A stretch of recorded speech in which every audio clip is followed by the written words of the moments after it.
In this lesson, we're going to perform a basic penetration test. Now, our goal in this lesson is not to make you into a pen tester or to teach you how to use any or all of these tools in depth.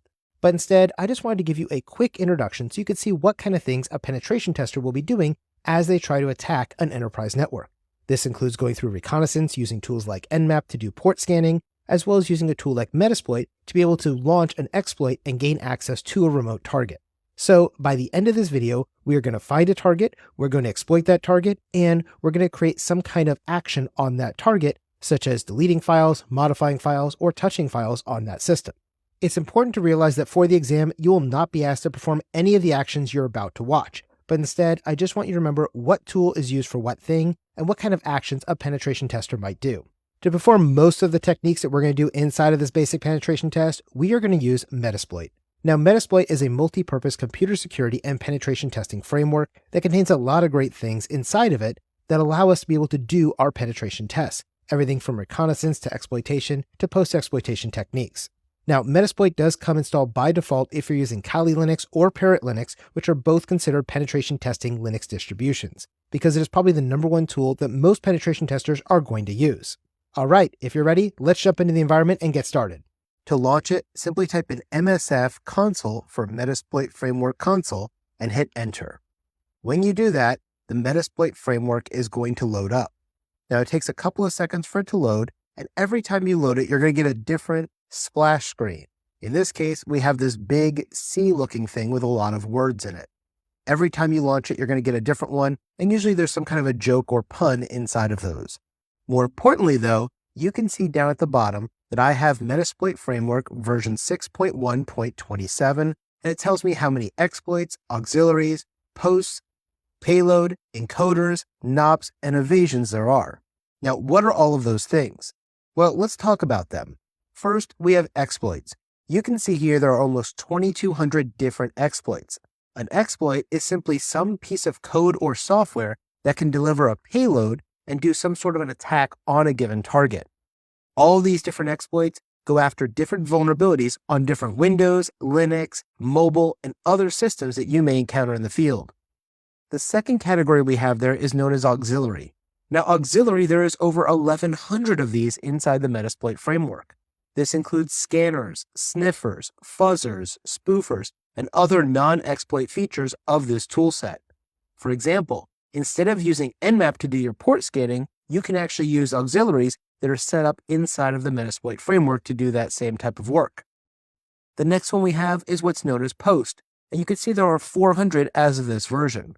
Now, a post is basically any additional task that you may need to perform on a compromised host, and post stands for post-exploitation, which means once you've broken into the box, what are those things you need to do to maintain persistence, cover your tracks, and other things like that. Next, you'll see we have payloads, and we have almost 600 payloads in this version.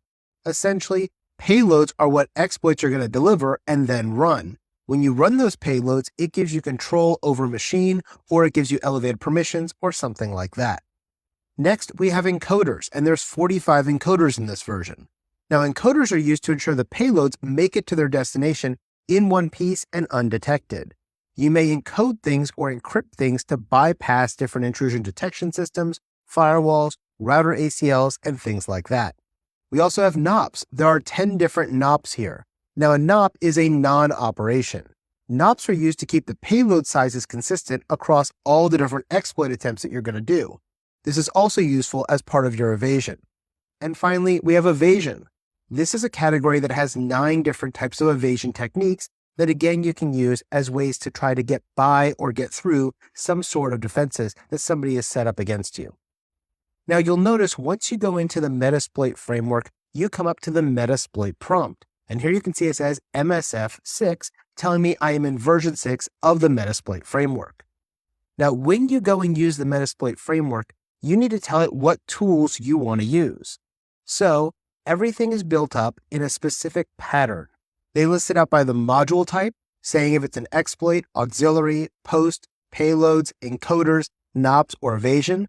Then the platform that you're targeting, Windows, Linux, Apple, etc. Then the target service, SMB, FTP, whatever that happens to be. And then the module name. So to use one of these things, you simply have to list out its name. Now that's easier said than done because there are so many of these, right?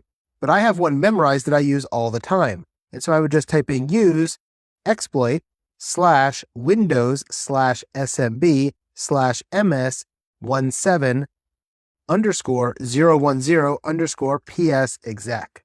Now, what does this say? This says I want to use this exploit that targets Windows systems over SMB using the vulnerability associated with Microsoft patch 010 in the year 2017. And if you're not familiar with this, this was known as Eternal Blue, which was a large vulnerability back in 2017 and made up the core of the ransomware known as WannaCry. When you hit enter, it's going to then load that module for you to use. Notice my prompt has changed. It now says MSF6 exploit, and then in parentheses, what exploit I'm going to be using. Now from here, we would have to look at the different options that are available for this particular exploit. To do that, simply type in options. When you type in options, you'll see all the things in this table that you have to have a setting for in order to use this attack. For instance, do you want to have the setting true or false for debug trace? And this shows extra debug information. You'll notice this is a required field. As you go through, there's going to be different things you're going to use based on this particular exploit. And every exploit and every auxiliary and post and NOP is going to be set up differently. But by using options, you can always see what options need to be made. In this case, one of the things that's required that has not been set yet is the R host, which is the target host you want to go after. For example, if during my information gathering and vulnerability scanning, I identify that there is a workstation with a certain IP address that might be vulnerable to this attack because it was missing this patch, I can then use that as my R host. And to do that, I'll just type in set, the option I want to set, in this case, R host, and then the IP address of that machine. Let's say it was 192.168.1.2 and hit enter. Now you'll see that it has set that R host to that IP address.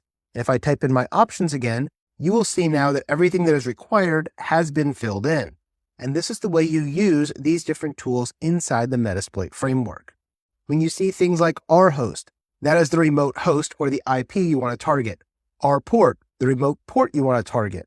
Things like L host and L port are the local host and local port. Notice you'll see the payload options down at the bottom. The payload options here is what are we going to do once we run that exploit. Just exploiting something doesn't do you any good. You have to run some kind of code afterwards. And in this case, we are setting up a reverse TCP shell using the Meterpreter shell inside of Metasploit. This will allow us to have a connection to that machine and then do things on that machine that we want to do as part of our post-exploitation, like doing more information gathering, collecting files and doing data exfiltration, changing settings, pivoting to other machines, and all of those type of things. Now, there is a lot to Metasploit, and we're not going to cover all of it in this video because that can be an entire course of 20 to 40 hours on its own. But what you need to understand is that Metasploit is a very powerful framework, and you should be able to understand the very basics of setting up things like options and then running those exploits. If this option was already set up perfectly and I'm ready to run the exploit, to do that, I would simply type in the command run and hit enter. Now, in this particular case, I'm not on a network where there is a vulnerable host at 192.168.1.2. So if I try to run it, it's going to end up failing because it's not going to be able to talk to that particular device because it was unreachable, as you saw here. Now, let me go ahead and show you how we use this in the real world. To do this, I've gone ahead and set up a vulnerable machine called Metasploitable2, and you can download this from Rapid7, who created this. This is a Linux distribution. It is intentionally vulnerable and has lots and lots of different problems with it. And that is good for us to be able to practice on. So what I want to do is I want to get out of this particular exploit. So I'm going to type in exit, and you'll see that that took me out of the entire Metasploit framework. So now that I have a nice clear screen, what we're going to do is we are going to search on this network using Nmap to try to identify what is that particular vulnerable machine's IP address. And I know that it's on the same local area network as I'm in, so I'm just going to type in ifconfig to find out my IP address, which is 172.16.218.128. And so I'm going to use Nmap, and I'm going to scan 172.16.218.1/24 because I'm not sure what the IP address is of that vulnerable machine. When I do this, Nmap is going to go out and scan the entire network of up to 254 hosts on this subnet. Now, as it comes back, you'll see that we found a couple of things. Let me scroll up a little bit so we can see what we have. And you'll see that Nmap went and found 2 different hosts that were reporting back ports. The first one was located at 172.16.218.1, and that is my router or gateway. And you'll see that there is an Apple file server, and there is UPnP that is open on those particular ports. Now, the more important one is the one that we see here at the bottom, 172.16.218.130. This is my vulnerable machine. And you'll notice there are a lot of different things on this machine. Notice that there are 23 open ports, and these are things like FTP, SSH, Telnet, SMTP, Domain, HTTP, RCP bind, and many others. Now, if we wanted to find out more information about these particular ports, we can do that by fingerprinting those ports or using Nmap with a service scan to figure out what they're running. And that's exactly what I'm going to do. So I'm going to use Nmap. I'm going to target just the IP that I want to go after, which is 172.16.218.130. And I want to do that with a service scan of -SV. If I go ahead and hit enter, it's going to go run off and do that scan for me. All right, now that the results are back, we can look at those particular services and see if there's anything that's vulnerable. Now, this is where you'd normally do your information gathering and vulnerability assessment part of your engagement. Now, I've already done this, and I know that port 6667 that is open for IRC using the Unreal IRC daemon is a vulnerable version. And so that's what I'm going to target and show you how to use Metasploit to go after and exploit the vulnerability in that Unreal IRC daemon. To do this, we again need to go back into the Metasploit console. So we're going to go MSF console, and when we get up into that screen again, we are going to use the vulnerability for the Unreal IRC daemon. Now, the first thing I want to do is search for that vulnerability to see if there is any exploits associated with it. So if I type in search IRC, I can hit enter, and all of the things that have IRC in it are going to show up. If you look down at line 18, there is one for exploit /Unix/IRC/Unreal IRCD 3281 backdoor. Now, what this means is that this is an exploit that targets Unix systems, which is what Metasploitable is. It targets the IRC port, which is what was open at 6667, and it targets the Unreal IRC daemon version 3281, and there's a backdoor in that particular version. And so that's what we want to use. Now, to use it, I can type out the entire thing of use exploit /Unix/IRC/Unreal IRCD 3281 backdoor, or I can use it based on its number. And in this case, it's number 18. So I'll go ahead and hit 18, and you'll notice it is now the one listed as my exploit. So we're going to go ahead and look at our options. And for our options, we only need to set 2 things, the R host and the R port. Now, we already know what the R host is. In this case, we're going to set our R host to 172.16.218.130 and hit enter. Now, the port is port 6667, which is the port that was running on our server. If it was running on a different port, we would just type in set port and the port we want to set it to. Now, I'm going to go ahead and hit options again to make sure it took. And yes, it did. I can see my R host is now there. Now that we have our R host and our port set up, we are ready to run this exploit. But if we do that now, nothing's really going to happen because we've set an exploit, but we haven't set a payload. And a payload is necessary to say, what do you want to do once you exploit this server? So I'm going to show you what that looks like just so you can see the error. And if you hit run, it's going to go off, it's going to try the exploit, but it fails. Why did it fail? Because a payload was not selected. So as you can see, there was no payload. So we have to be able to set a payload. To do this, we're going to type in show payloads and hit enter. And this will show us all of the compatible payloads that are known to work with this particular exploit. And here you can see there are 11 different payloads. To keep things simple, I'm going to use the first one, which is payload/command/Unix/bind Perl, which is going to set up a bind shell on that remote server so that I can connect into it at any time I want and take over the system. To do this, we're going to use set payload and then the name, which is command/unix/bind Perl. Notice this is a little bit different than when you're using an exploit. When you use an exploit, you're going to say use space, and then everything after that is all one big word with the slashes between it. But with payloads, it's set payload and then the command, the system, and the payload you want to use. Go ahead and hit enter there and then hit show options. When you do this, you're going to be able to see the configuration for both the exploit and the payload.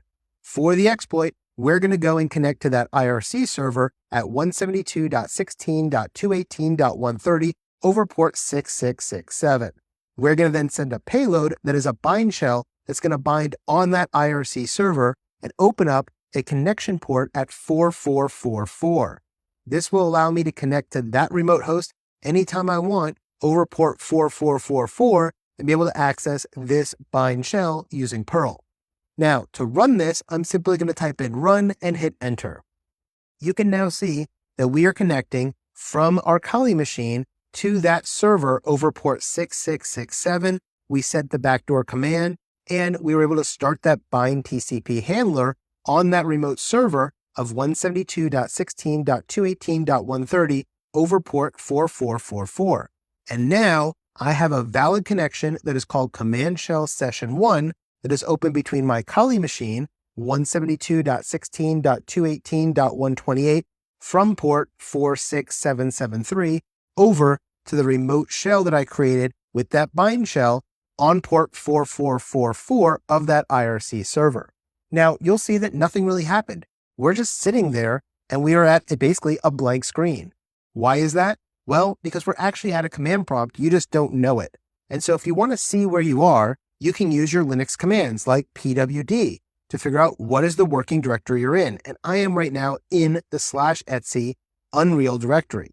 If I want to see the files in there, I can type in ls and I get back the answers of donation, license, aliases, and all the other things that are in that directory. If I want to figure out what type of permissions I have, I can do who am I? And when I do who am I am root. I was able to get into this box using root access by running this particular exploit. And that's the way these things work at a very basic level to set up an exploit, set up a payload, and then run an attack. Now, the last thing I want to show you is this concept of sessions. Notice here it said the command shell session 1 was opened. That means there might be other sessions too. What this is that Metasploit allows you to run multiple sessions so you can do multiple different attacks, or if you need to chain exploits across multiple systems, you can do that. Now, right now I'm in session 1 and I'm at the command prompt on this IRC server. If I want to get out of that, I can press Ctrl-Z and this will send that session to the background. When I hit yes, that allows me now to get back to my Metasploit framework prompt. Now I can go and set up a new exploit and a new payload and a new target and run that, and that will become session 2. If I want to see all the sessions that I have going on, I can do that by simply typing in sessions and then -L to list them. You'll notice right now I only have one session because that's all I've done, but I could be working here all day and have 5, 10, 15 sessions running at once. Now, if I wanted to use a different session, I would just type in sessions and the number that I want to use. For instance, session 2 or 3 or 4. In my case, I only have one session, so I'm just going to select session 1, and that brings me right back into session 1. And again, I'm right back on that terminal. And if I do who am I, I'm root. If I do ls, I'm in that directory. If I wanted to create a file or a directory, I can do make directory test. And now if I do ls, you'll see there is this test directory that was just added by me. If I want to remove that directory, I can do remove directory test. And now if I do ls, that test is no longer there. These are all the different things you can do just from a very high level when you start using Metasploit. Metasploit is a truly powerful tool, and it's one that as a pen tester, you really got to become comfortable with. I definitely recommend you take an in-depth course on Metasploit, or you spend some time with Metasploit, its documentation, and some vulnerable machines from VulnHub or Metasploitable 2, and be able to start using this to conduct your attacks and be able to get better at doing pen testing in the real world.